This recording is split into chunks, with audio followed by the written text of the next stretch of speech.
Hi, so this is day 2 of making things for my room. ഒരു boho themed lamp ആണ് എന്റെ ഉദ്ദേശം. Plastic സബ്സൈക്കിൾ ചെയ്തിട്ടാണ് നമ്മൾ ഈ ക്രാഫ്റ്റോടെ ചെയ്യുന്നത്. അതുകൊണ്ട് തന്നെ എക്സ്പെൻസ് എന്ന് പറയാൻ കാര്യമായിട്ടൊന്നും ബേസ് ആയിട്ട് ഒരു കുപ്പിയുടെ മൂടി, മെയിൻ ബോഡി പാർട്ട് ആയിട്ട് ഒരു കുപ്പിയുടെ ബോഡിയാണ് എടുത്തിരിക്കുന്നത്. പിന്നെ ഇത് തമ്മിൽ അറ്റാച്ച് ചെയ്യാൻ ഒരു വടി. സമയവും ക്ഷമയുമുള്ളവർ മാത്രം ഈ പണി തന്നാൽ മതി. ഈ കയറിൽ ചുറ്റിയെടുക്കാൻ എന്റെ കുറെ സമയം, അത് പിന്നെയും ബോട്ടേന്ന് വെക്കാം. ഈ വടി ഇതിൽ അറ്റാച്ച് ചെയ്തെടുക്കാൻ എന്റെ വനോ.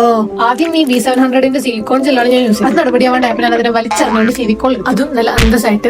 പിന്നെ ഞാൻ എടുത്തു നമ്മുടെ മെഴുകുതിരി. അതും ഒക്കാത്ത സ്ഥിതിക്ക് ആ വടി അങ്ങോട്ട് ഞാൻ ഒഴിവാക്കി. ഇനി നമുക്ക് കുറച്ചധികം ടിഷ്യൂ ഫ്ലവേഴ്സ് ഉണ്ടാക്കാം. 2 ഫേഷ്യൽ ടിഷ്യൂസ് എടുക്കുന്നു, 4 മടക്കുന്നു, അരികു മുറിക്കുന്നു, സിഗ്സാക്ക് ആയിട്ട് മടക്കുന്നു, നടുവിൽ കിട്ടുന്നു. അരികു നമ്മളത് ഷേപ്പ് ചെയ്ത് കൊടുക്കും. എന്നിട്ട് അതിൽ ഓരോ ലെയർ ഇതുപോലെ പൊക്കി കൊടുക്കും. നമുക്ക് ഒരു ഫ്ലവർ കിട്ടും. ഇതുപോലെ ഒരു 10-20 മതിയാവും. ആൻഡ് യെസ്, പരിപാടി കഴിയാനേ ഒരു ഫ്ലവർ നമ്മൾ ആ പ്ലാസ്റ്റിക്കിൽ ഇട്ടിച്ചു കൊടുക്കും. ലാസ്റ്റ് ഏകദേശം ഇതുപോലെ ഉണ്ടാവും. ഈ ഫെയറി ലൈറ്റ് ആണ് നമ്മുടെ. ആ ലൈറ്റിന് കുപ്പിന്റെ അടിയിൽ പ്ലേസ് ചെയ്താൽ മാത്രം മതി. ഉദ്ദേശിച്ചത് ഒരു സ്റ്റാൻഡിംഗ് ലാമ്പ് ആണെങ്കിലും ഈ ഔട്ട്പുട്ട് എനിക്ക് ഇഷ്ടപ്പെട്ടു.